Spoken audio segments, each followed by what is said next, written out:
Hello, everybody, and welcome back to Spot Callers. I am your host, Justin, with Cyrus. It's been a while, Cyrus. A while is an understatement. You've been AWOL for 2 months. Damn. Carrying this shit is hard. Hey, man, come on. But I had fun. I had fun with everybody that's been on the show recently.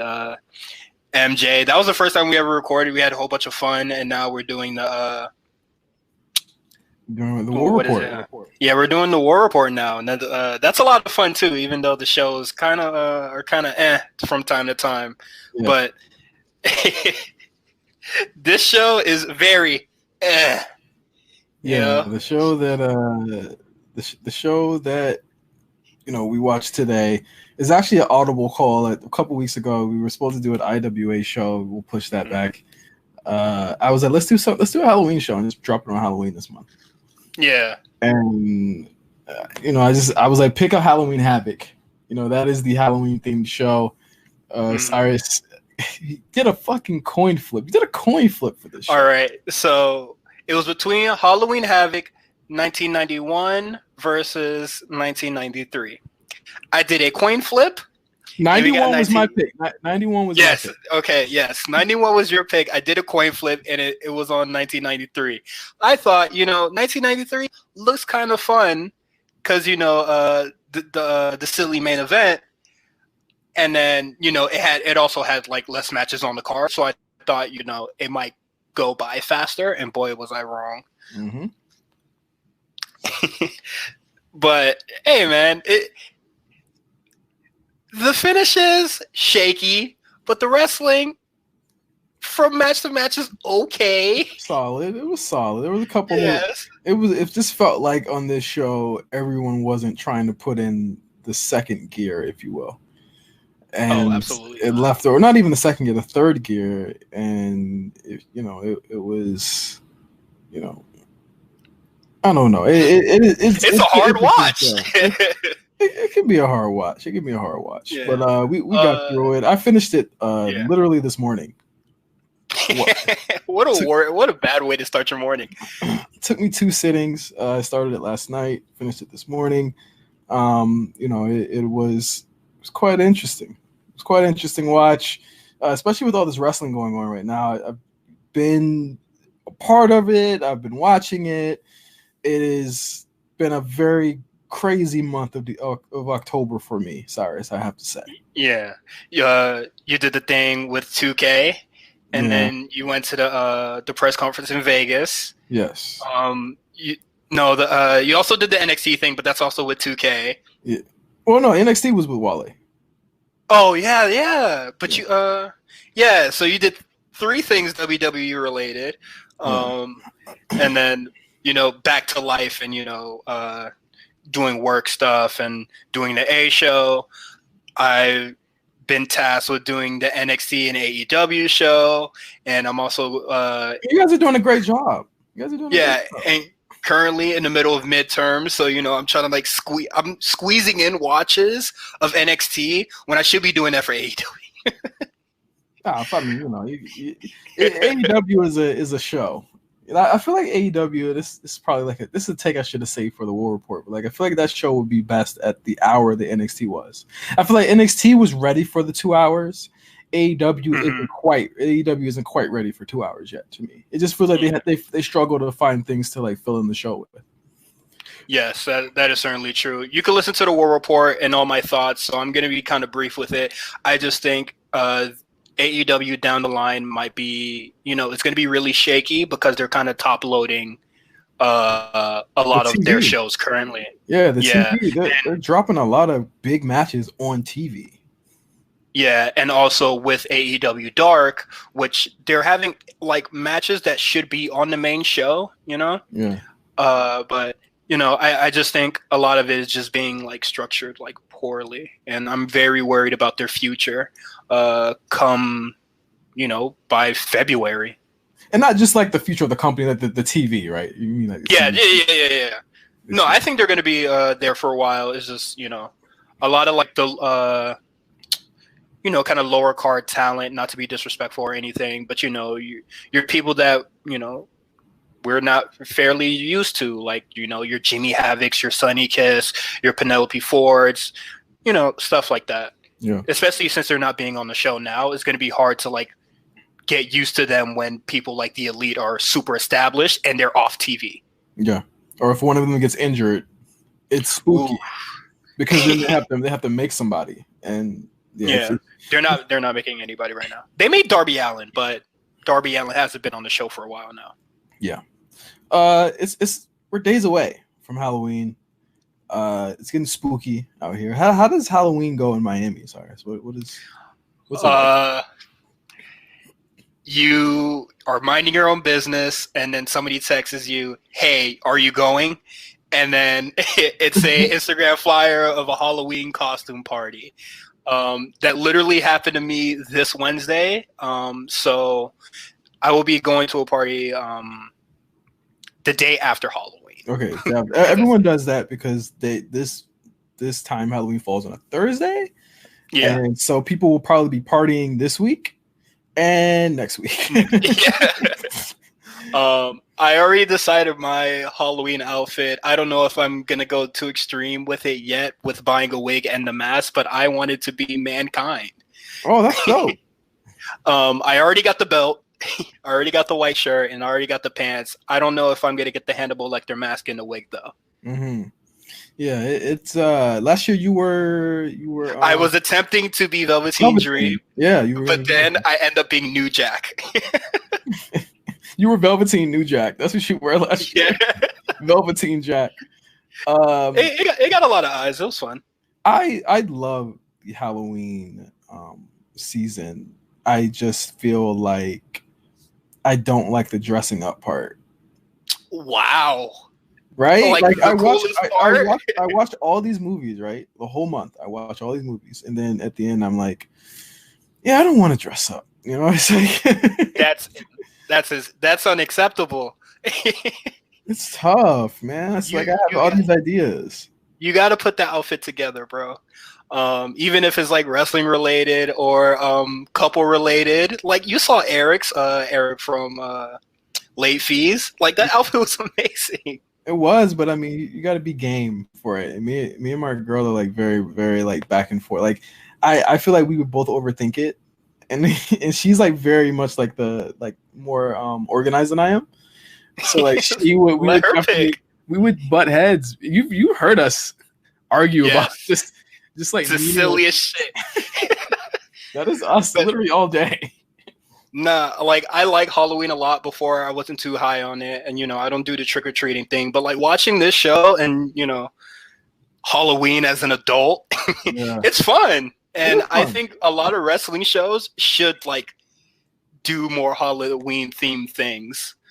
Yeah, for sure. And that's why we're that's a great segue into Halloween Havoc 1993, Cyrus.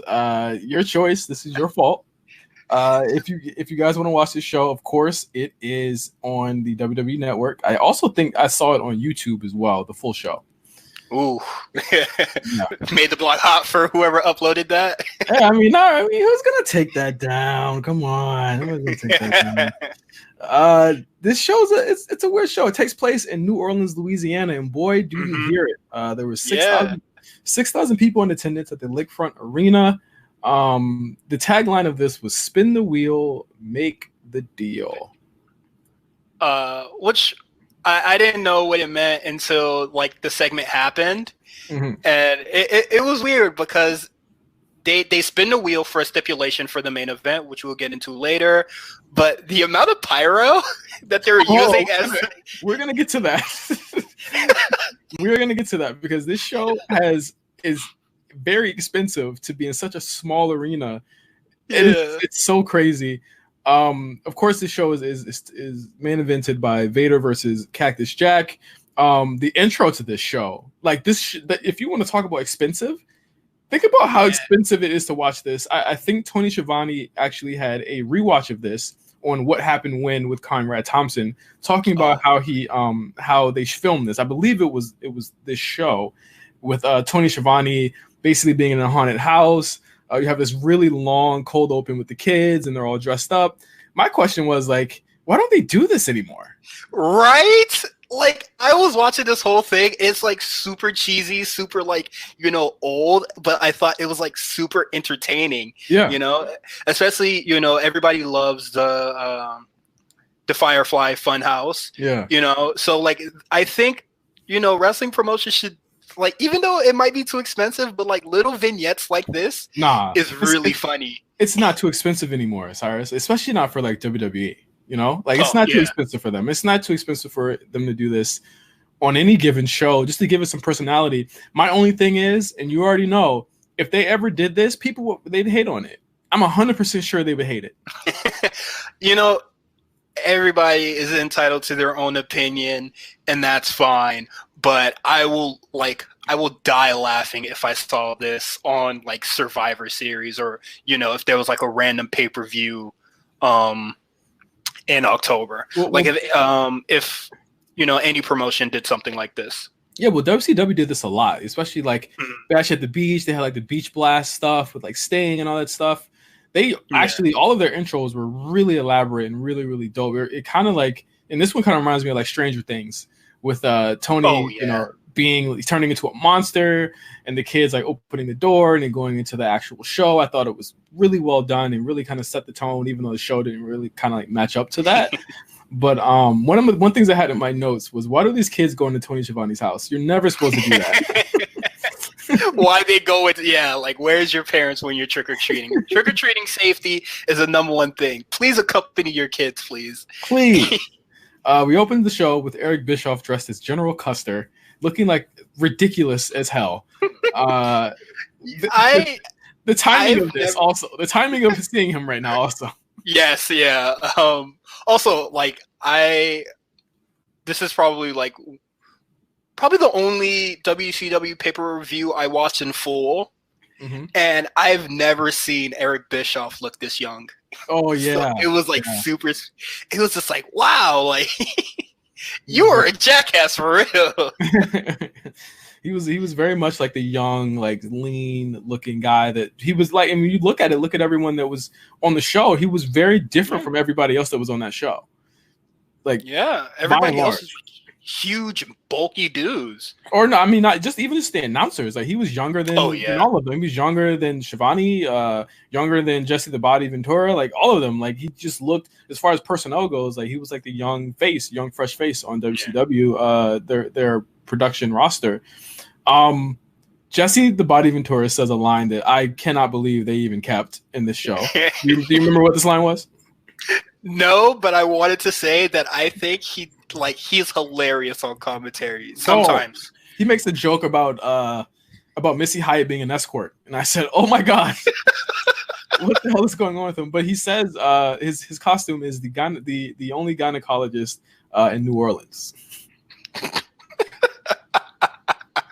Yeah, I don't know. I did think that was funny because I've never heard any like type stuff like that on a wrestling show. Yeah, like even when we were watching Joey Janela Spring Break 2, and like they were like wasted on commentary, but like they didn't say nothing like this. Oh no, not at all. They were a lot less good than this too. Our first match. It's a 6-man tag between Harlem Heat and the Equalizer versus the Shockmaster, Ice Train, and Charlie Norris. I'm going to let you guess which one on that babyface team is Charlie Norris, and which one is a Native American. Hey man, I saw that outfit. I was just like, this is not okay. He is not fine. And mind you, the Shockmaster is minus the mask. This is after the Shockmaster did his spirited debut on WCW, and he was right back down to the undercard right after that. He looks like you ever seen the episode of Martin when the plumber passes out in his house? He looks like that. Yes. He's dressed as a plumber, looks very similar to Larry the Cable Guy. This is the first Shockmaster match I've ever seen. So I was just like, man, what if he's good? he's doing some things in this match. I don't know what they are, but he's doing some things. He's like War Raiders light. Yeah. he's trying. No, he's not. He's like War Raiders, like on Nintendo. Like he's like War Raiders right now. This is interesting to note that Booker T and Stevie Ray are going as Kane and Cole still. This is before their name change. I think their name change happens about a year from now. Before they get into the Booker T Stevie Ray gimmick. Holy shit at these cast of characters. So you have Harlem Heat, 2 black guys from Harlem who are not really from Harlem. You have the Equalizer, a white dude. No clue what he's equalizing. I'm just confused on like what happened on WCW TV that led to this tag team. Like nothing led to this at all. Oh my God. The Shockmaster, which as we said, he's the aforementioned plumber. Ice Train, which is a jacked to the gills black dude who it looks like he freebases HGH on his days off. He is swole. He has no neck. And it's so crazy because like that was the archetype of the black wrestler at that time. Like they had to look like that. They had to be this Adonis Mandingo type character. And then you have Charlie Norris, who, yes, he is the Native American one. Did not know that until they said it on commentary, but wow.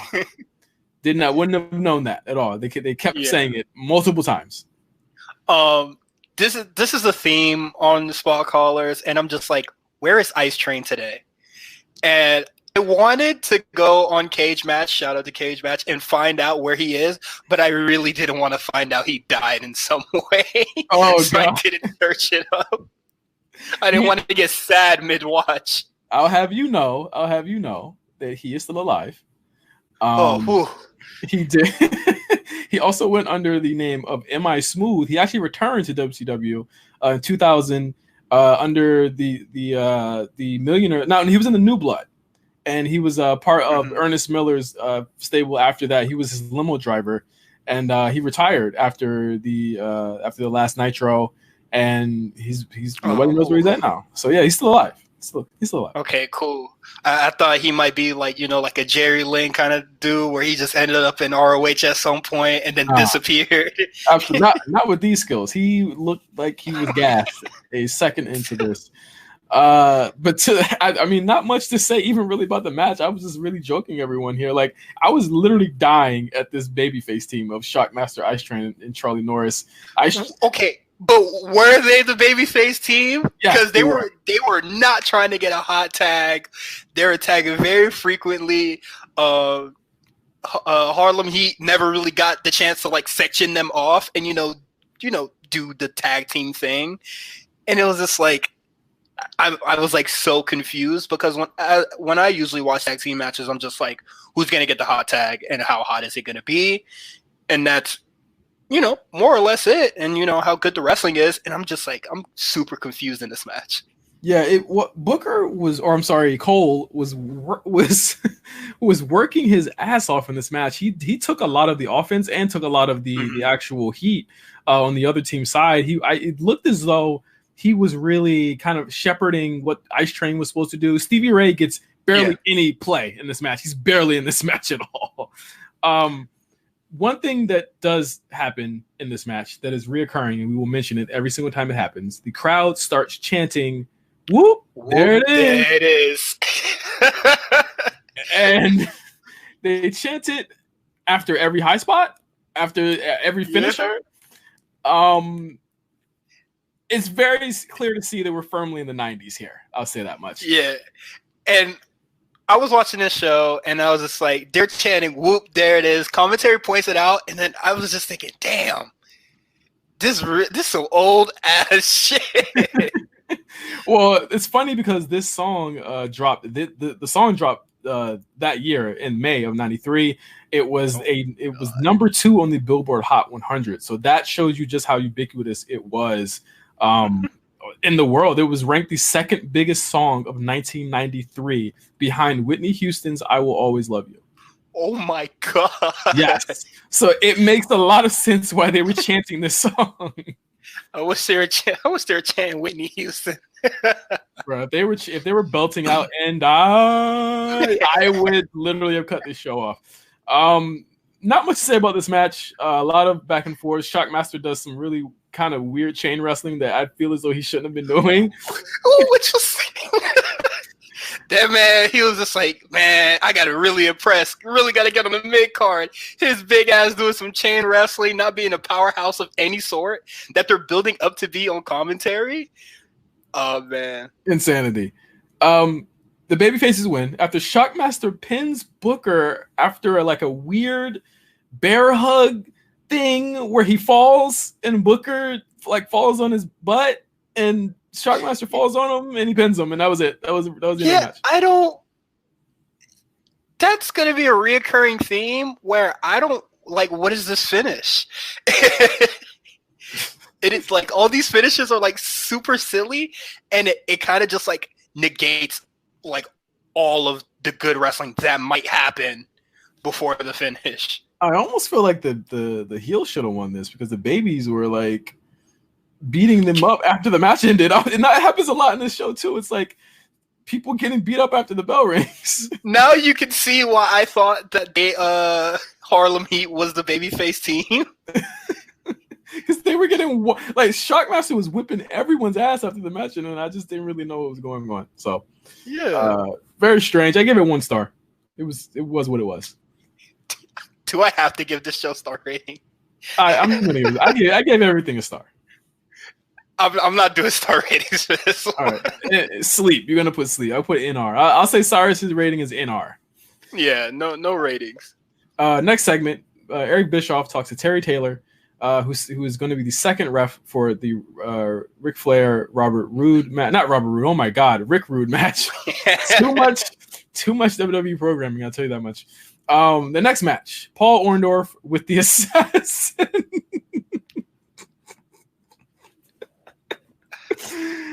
The Assassin versus Ricky Dragon the Steamboat. WCW's very own dude with the mask. Fat. It looks like the mask was about to literally pop. I mean, you know, in the biscuits, they come in. That's what he looked like. He looked like Kingpin in Spider-Verse with a mask on. He looked ridiculous. And I said in my notes, would you believe this guy was a hitman? If you had to pick out of a lineup, okay, you got Go-Go 13, you've got Agent 47, you've got who's a prominent hitman, you've got John Wick, and then you have the Assassin. Which one do you think is the actual hitman? I'm picking the Assassin. John Wick looked like a regular dude to me. He is ridiculous. And he actually is in another storyline. So it's actually kind of strange that he's in this match. They mentioned a lot about the Assassins, what he's been doing with other people in WCW at that time, but he just kind of incognito in this Paul Orndorff match. I thought this was solid. It had a lot of good arm work by Orndorff. I felt as though this was kind of like the type of match that both Orndorff and Ricky the Dragon Steamboat excel at, where it's more about telling the story than it is really about all the athleticism. So when you tell that story, just like they do in this match, he's grounding Ricky for most of the match, and then when Ricky starts doing the high spots, the crowd react to it. Yeah, there's a lot of limb work going on here, a lot of good wrestling. There's post spots, which I wish, commentary didn't they kind of shit on it. Yeah. And I'm just like, no, this is part of the story, guys. Keep up. No, well, Shivani doesn't really know what the hell is going on anyway throughout this whole show. Yeah, that is very apparent. He's questioning a lot of stuff that is going on, and the body is kind of just telling him everything that he needs to know, which is super weird.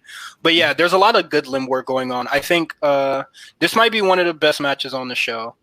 It's definitely my second best match on the show. Yeah.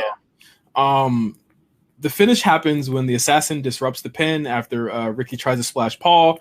Ricky goes at the Assassin. The Assassin puts something in his mask, headbutts Ricky on the outside, causing him to be counted out.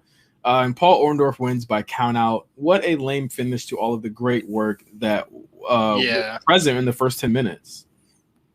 And it's just like I was enjoying a lot of this match, and then when that finish like came, it kind of just like deflated everything, and I was just like, man, I wonder when there's going to be a clean finish on the card. Never. Had you ever seen the Ricky Steamboat and Jericho matches from a couple years ago? Oh no. Ricky came back to face Jericho. Was this after? I think this was like after a sort of Survivor. This was like after a Survivor Series, right? Yeah, it was after Mania. It was after Mania. Oh, okay. They had a series of matches. It was 2010. I forget which Mania that was. I want to say it was 26, 27. Someone's going to correct me. But Jericho and Steamboat had a series of matches that were really incredible. And Ricky, at his age, still gave you this match. And I thought it was really amazing. And I know it had to be really cool for Jericho at the time. But seeing him as just an amazing, incredible performer and one of the best baby faces we've ever had in wrestling. Absolutely. He was completely over.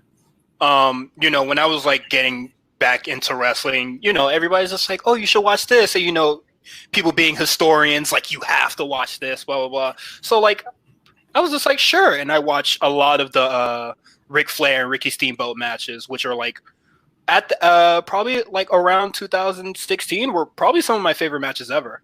Yeah. Again, when you get a chance, check those matches out with Jericho. I think they're probably some of Jericho's best matches of the decade, period. I don't care. I'll put them up against any of those. Next up, we have Lord Steven Regal versus the British Bulldog for the WCW TV Championship.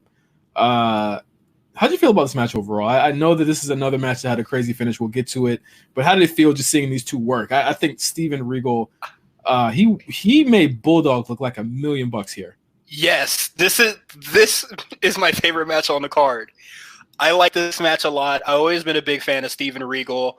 When I was getting back into wrestling, they're just like, oh, you always hear that. I always heard that the undercard of WCW was really good. Mm-hmm. So there's like a really long playlist on YouTube of all the WCW C-list matches, and a lot of them have Steven Regal in it, which is unfortunate. And like he's probably like top 10 for me. I think he's fantastic. Yeah, he really is. And you have Bulldog here with the braids. He couldn't wear those today. Absolutely not. They would scream appropriation at his ass. Why is he wearing braids in the first place? I don't know, but I think he just kind of picked up. He just kind of wore the braids and just kind of wore. I wonder if they were extensions. They had to be extensions, right? They're really long. Mm-hmm. I don't even know how long his regular hair is. Michael Buffer doing the announcement here probably cost WCW a pretty penny. I think they paid him Don't they mention in Death of WCW that they paid him like $1 or $2 million just to appear every time? Yes, and then they would pay him extra to do the announcing. That's so crazy. Hey, if you haven't read Death of WCW, please read the book. It is like insanity, like start to finish. This show isn't on it though, so don't worry. It's this show. This show misses the book. I thought this was a great match against Regal grounding Bulldog. It's another one of it kind of follows the same story as the Steamboat match, which makes me kind of wonder who agented this match and who produced it, because of course it is Bulldog being down for most of the 15 minutes and in the end doing all of his high spots because he only had about like 5 at the time. And Regal was perfect in how they kind of put them into the match at certain points where it's like, okay, he's going to do the running power slam, but that's going to be the absolute last thing he's going to do with this match. The ref tries to count to 2, 3. It's the final 3 seconds. Bulldog does not make it, and this ends in a no contest and time limit draw. Regal retains the WCW TV Championship. I really like this. I gave it 3 stars. Yeah, I like this match too. I would give it 3 stars personally. If I had to do ratings, I thought in this age of time limit draws coming back into popularity, I did think it was pretty cool that he was just like, no, I really got to do something, and did the pile driver, but he was a little too slow, which worked It works for the story that they were telling. I thought this match was cool. Yeah, it was really good. Again, that list was not wrong. Steven Regal does belong in the upper echelon of WCW performers, and this really did prove it. We then get to the next segment. Vader spins the wheel to make the deal, turns up with a Texas Death Match. Everything here is expensive for no reason. Why is there pyro for this? This cheap wheel probably costs like 1,000 something with all the accessories that came with it. Vader like comes, it's kind of like decorative, it's Halloween themed. He spins it and just a fuck ton of pyro is like spewing out as it's being like spun. It's like ridiculous. It is. I was thinking like, what if the Miz TV segment had pyro under it? Where he used to have like a little PowerPoint, and it was just like every time he switches slides, just a ton of pyro. Yeah, just explodes in pyro. Like, what if we did that for Miz TV? Or what if what was KO, the KO show? We just pyro everywhere. Oh my like, god! Great, right? Pyro is cool in moderation. Because I remember when I took my mom to a wrestling show and the Dudley Boys came out when they were still doing pyro. Oh no! My mom nearly died. Poor mom. Yeah, pyro is used in moderation. Also, it's like overrated as hell. Yeah, absolutely, especially in that sense. Next match: stunning Steve Austin versus personality vacuum Dustin Rhodes for the WCW US title. I literally forget that he was the natural Dustin Rhodes sometimes. Of course, we all love Gold Dust. This Dustin Rhodes, not at all. Early on in this match, Tony corrects himself and says 4 titles on the line and not 3. Thanks, Tony. We're an hour into the show. I must have missed that, but yeah.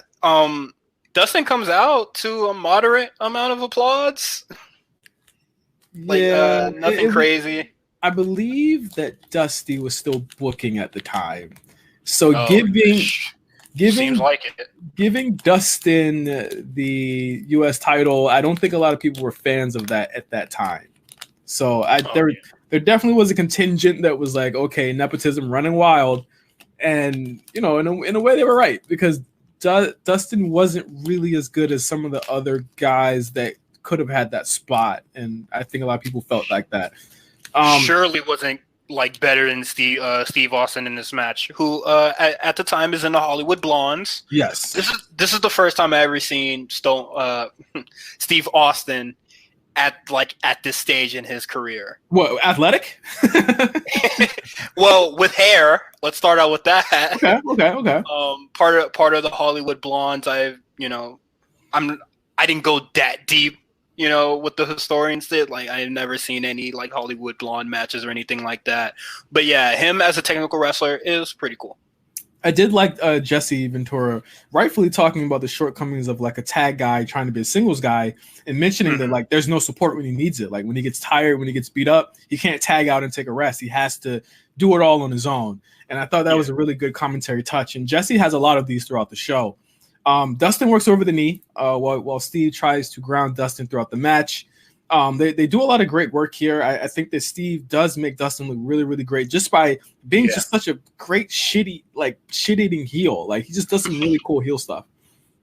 You want to talk about the finish?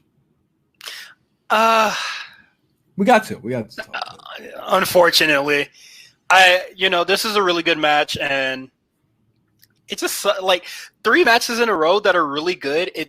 It's like it really sucks that they end the way that they do. Oh yeah, whoop there it is chant starts out a little bit here too. So Austin gives Rhodes the stun gun and pins him on the ropes with his feet up. And of course, this whole time, Terry Taylor, who does absolutely pretty much nothing as the special enforcer for this match on the outside, comes out and counts the pin because there is a ref bump. And wait a minute, this isn't the ref bump. This isn't the ref bump. No. That's later. That's the Ric Flair match. Yeah, which is sorry. We this stupid came too early. But yeah, my bad. I got the finishes mixed up because they're pretty much the damn same. So Terry Taylor counts the finish. Nick Patrick, I believe, is the one who sees Austin put feet on the ropes, restarts the match. Rhodes rolls Austin up and retains the title. It's kind of, again, deflating what we just saw by giving you such a crappy ending. I think Austin should have won that way just to continue the feud. And in that's the whole show, and that sucks a lot. Yeah, it's really, really terrible that it ends that way. And then even after this, once again, Austin hits Rhodes with the belt after the match, and it takes it. I don't know why.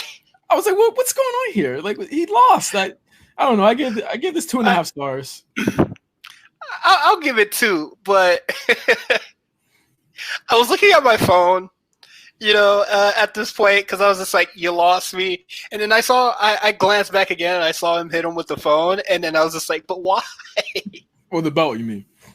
Oh, yeah, the belt. I was just like, why? This show's ridiculous, man. Yeah, it's rough. It was a rough ending there.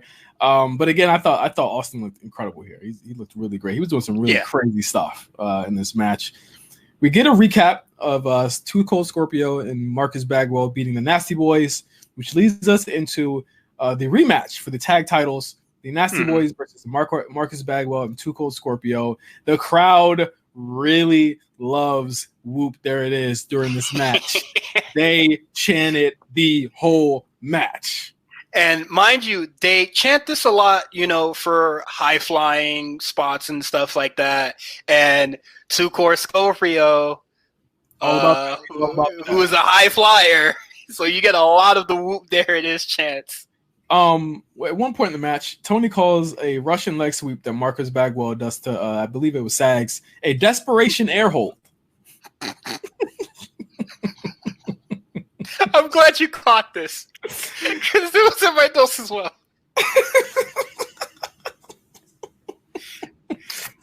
Desperation air hold. Now, you hear him on commentary on this show, and you think, man, I'll give him a job in my company. For 10 years. Oh my God, it was amazing. There's a Nasty Boys heat site. I'm gonna be honest, this match lost me. I don't like the Nasty Boys.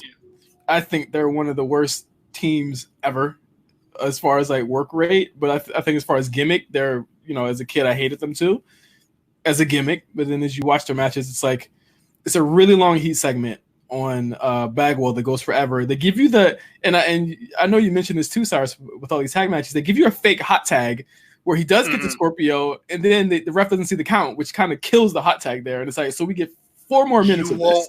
You won't believe how sick I was. When he got the tag, Scorpio comes in, the ref goes, hey! I'm just like, no, what are you doing? Like, took out all of the heat away from that hot tag. And that's where I kind of clocked out because, I was mainly paying attention to Scorpio because he's kind of having a career revival in 2019. So I wanted to see how his old stuff was. Also, this is the second Spot Caller show that he's on. He was on Heroes of Wrestling. Oh my gosh. A lot better here than he was Heroes of Wrestling. Oh yeah. I thought the match, again, let's get to the ending. Oh my God. Missy Hyatt, who's cheating throughout the whole match. I don't know why she wasn't thrown out. She hands Sags a boot.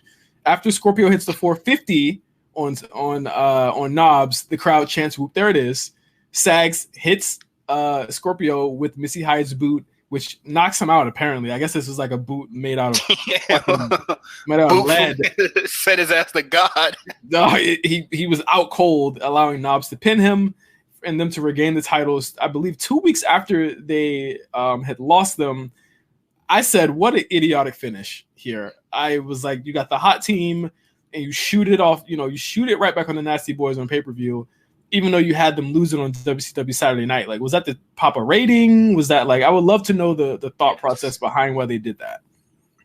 I would like to know the thought process of a lot of things that went on in WCW. Yeah, I gave it 2 stars. I thought it was solid nonetheless. I thought that Bagwell was a man on fire here. I thought he did really well as far as taking the offense and heating up the Nasty Boys here. 1. 1. All right. Next segment, Sid Vicious cuts what could be considered a promo. Which leads us to mind you, I'm only really familiar with Sid Vicious through the Death of WCW book that talks about when he stabbed Arn Anderson with scissors. So I look at him honestly as a psychopath. Well, I'll get to that in just a second. After we talk about this match, I'll talk about the scissor incident. We're actually not in depth because I'm pretty sure everybody knows it. But I'll talk about just 1 second. We have Sid Vicious versus Stink. Stink. This is to determine the franchise of WCW. I'd say neither of them. The company. Sid is working, and to give credit where credit is due, Sid is fucking terrible in this match. Dirt, trash. And usually he's better and more athletic than this. But Stink is trying his best. And he just can't seem to get anything out of this guy. Again, extremely long. What was going on? What? Sting is trying so hard to like get him to work, and he just is like, "No, I'm good. No, I'm gonna pick up a chair and hit you with it." It's like, what the hell is going? Then the chair shot is like, look at the way he holds the chair. He holds that. He never did a chair shot in his life. But he gives chair shots like that throughout his whole career. Every single chair shot he ever does, it looks exactly like that. Oh my god, it's atrocious. Another bear hug here. Another one. Second match. That bear hug. Oh my god. You best believe I started dozing off when the bear hug came. Oh my god! I was like, not another bear hug, please, God, don't do this to me. It's such a slow paced match, especially coming off that last match. It just wasn't a good idea to give us that, 2 times in a row.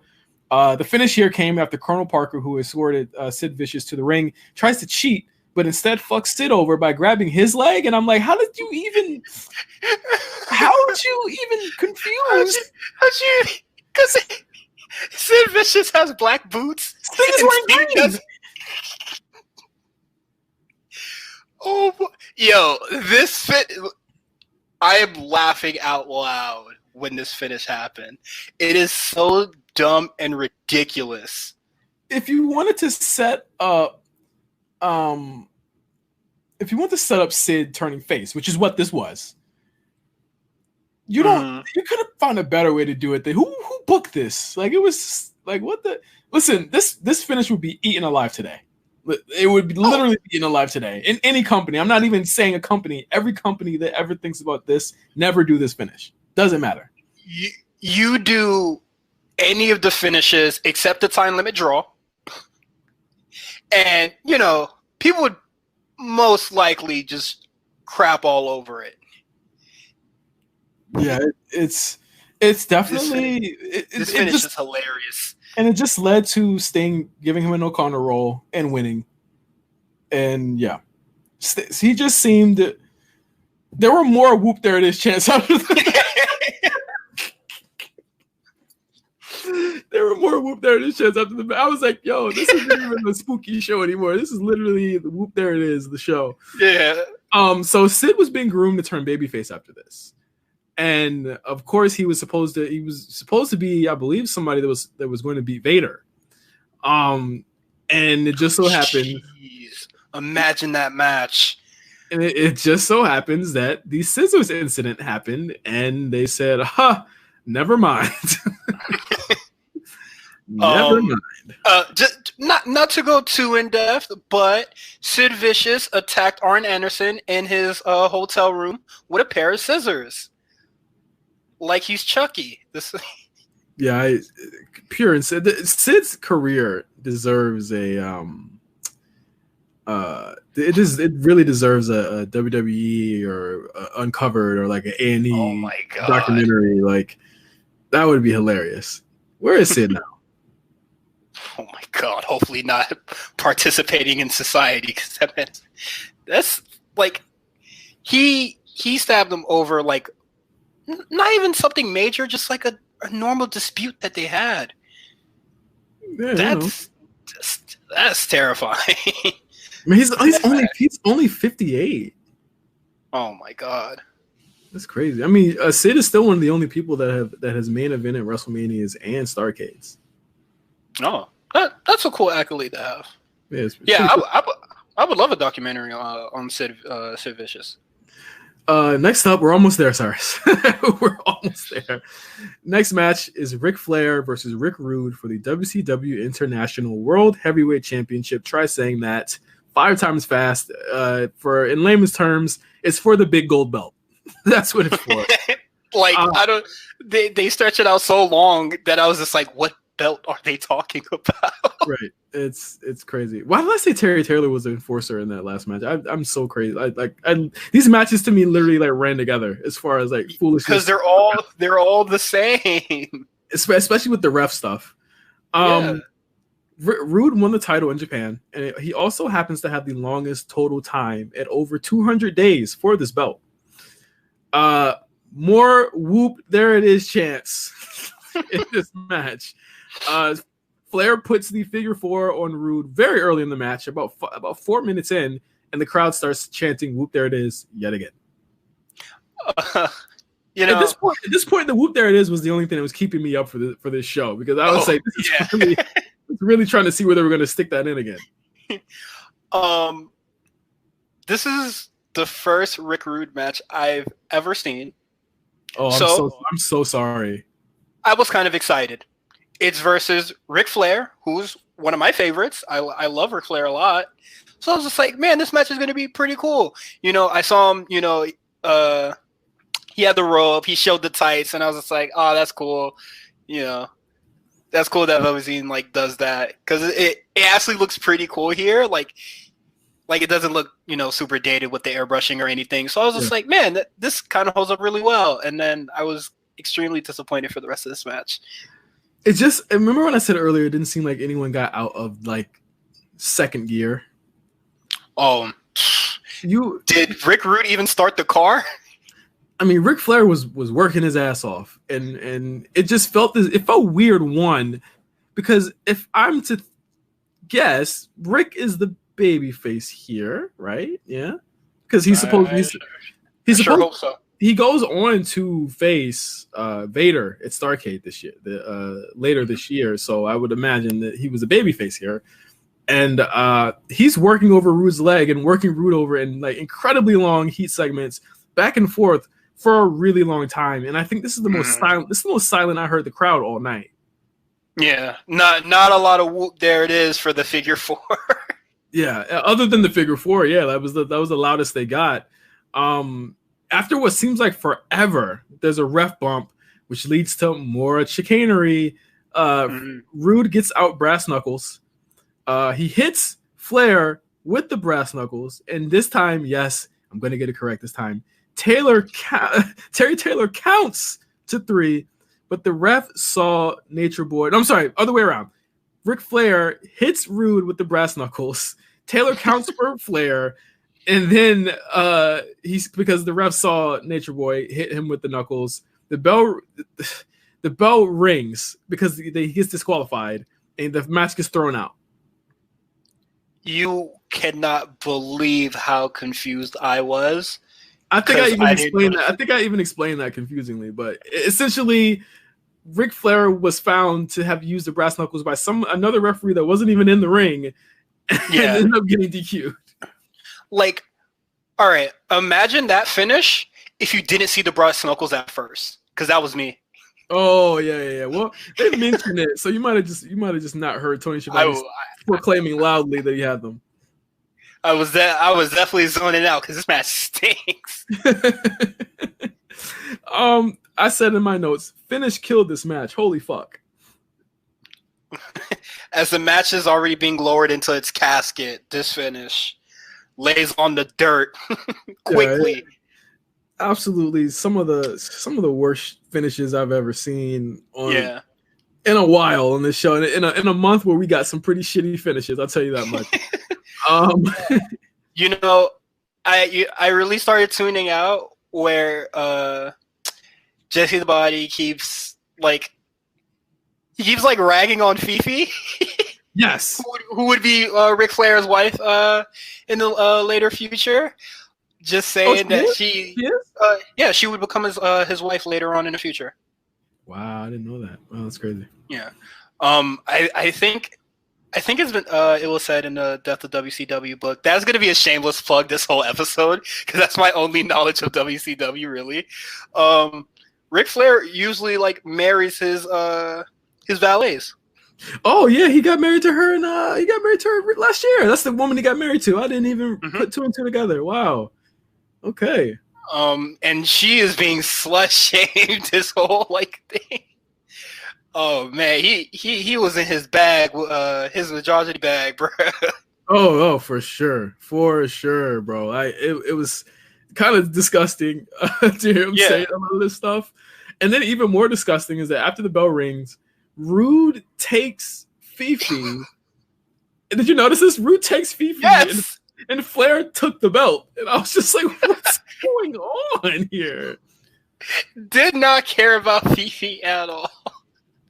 Oh my god! So Shivani tries to explain the Texas Death Match, but before he does that, he says it's time to spin the wheel and make the deal. Not realizing that we already did that. We already did it 45 minutes ago. Oh, okay.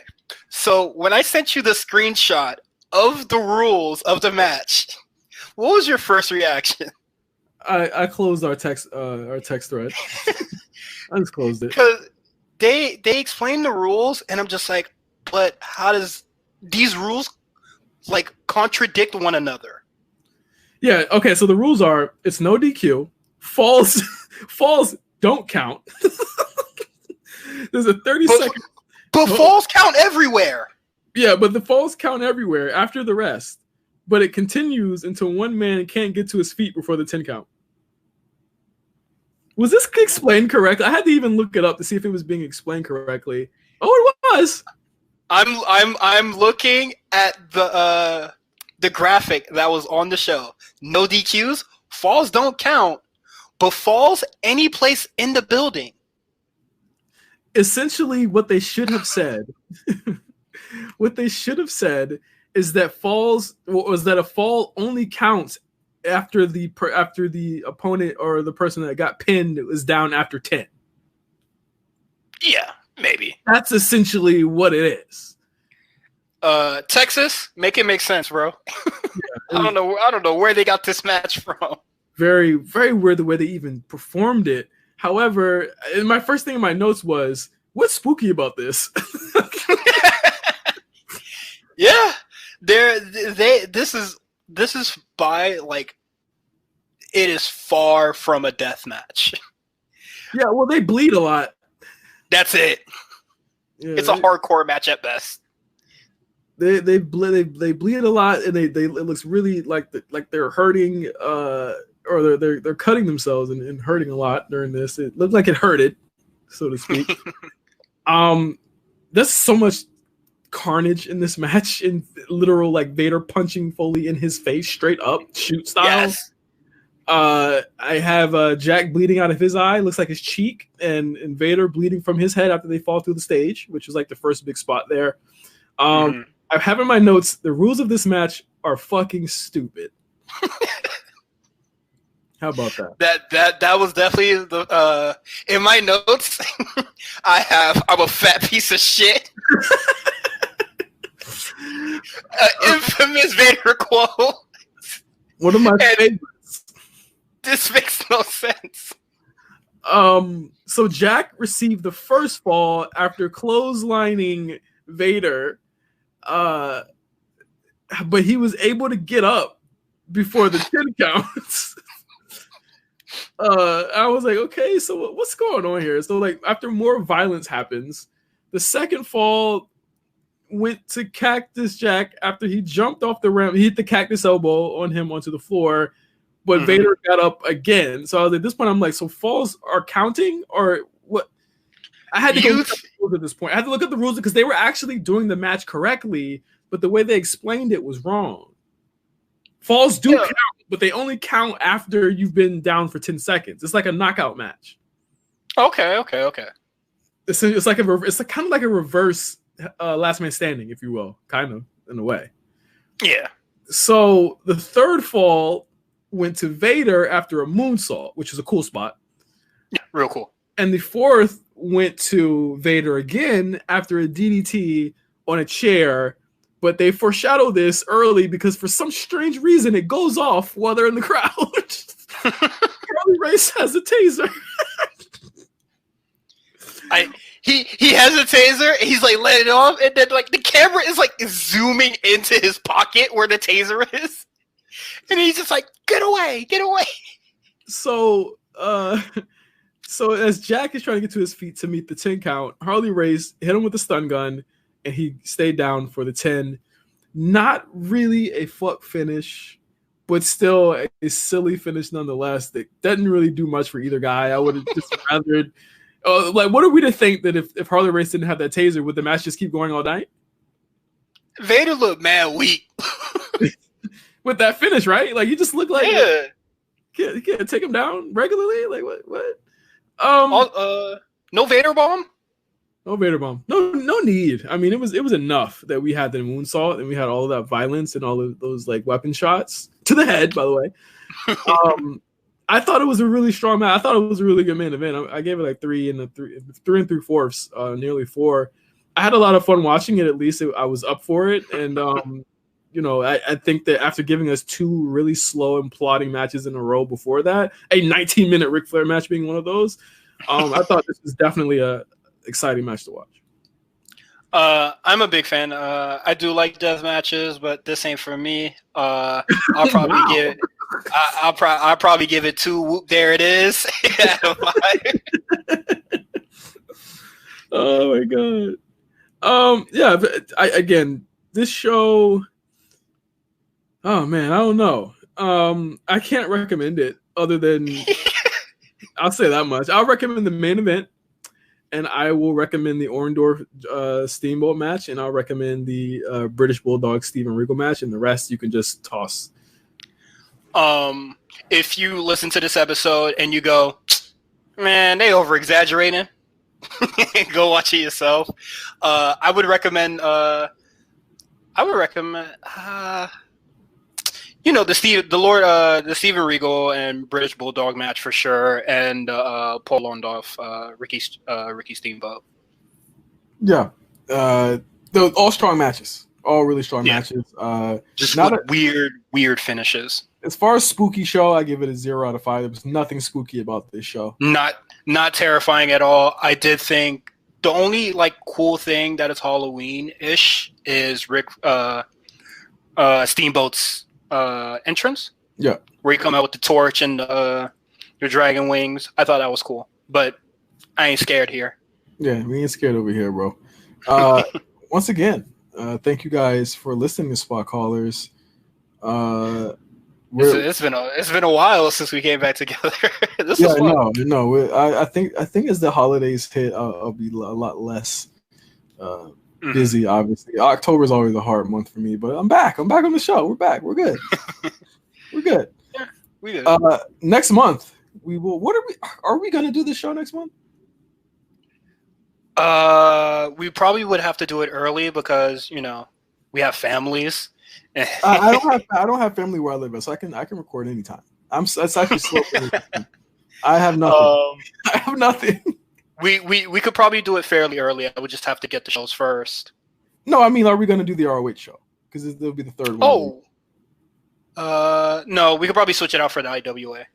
All right, cool. So next month we will be doing IWA Mid-South Something to Prove from 2005, featuring Samoa Joe, versus Necro Butcher. So another one of Cyrus's favorite types of matches where people harm and maim themselves violently. Great. Nice. Awesome. And then, then we have to watch WCW for December. Oh no, we gotta watch it. We gotta watch this December to Dismember in December. Oh yeah. What was the WCW show we were gonna watch in December? No, my fault. I got the companies mixed up. Oh, okay, sorry. Yeah. So yeah, and then in December we're gonna watch WWE CWs. How about that? December to Dismember 2006. So as we wind down the final year of Spot Callers, it's our anniversary in December. Thank you guys for listening. I'm proud and glad to be back. And as always, check us out at RNC Radio Live. Subscribe to us at A Show RNC on SoundCloud, iTunes, Spotify, and wherever you guys listen to podcasts. Of course, we have excellent shows every single week, like this one you're listening to right now, as well as the A Show, we should be releasing on this day as well, and the War Report, which comes out every week, every Friday, correct? Yeah, every Friday. Every Friday on our network featuring Cyrus and MJ. Of course, the A Show is myself and Meals, and Spot Callers is myself and Cyrus. So once again, thank you guys for thugging it through this show. Have a very safe and pleasant Halloween, and we'll see you guys next month in November.